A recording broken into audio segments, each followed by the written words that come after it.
Hi everyone, it's Shop Tuesday and Austin's going to show us how to properly wrap a ratchet strap so you don't have knots of ratchet straps in the back of your truck and it's cold and it's snow and it's raining. Like this.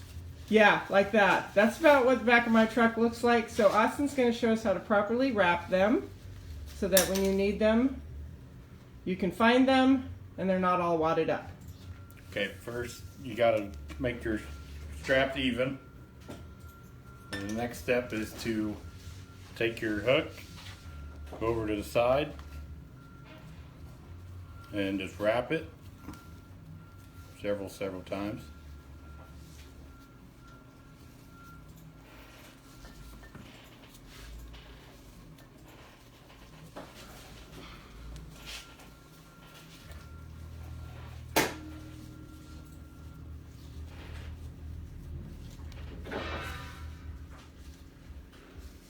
And when you get done wrapping it, take your hook, slide it over.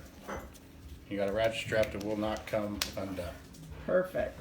And all right. when you go to get it out of your truck or car, just undo it. There you go. Quick and easy. That's our Shop Tuesday tip from Austin. Thanks, Austin. Thank you.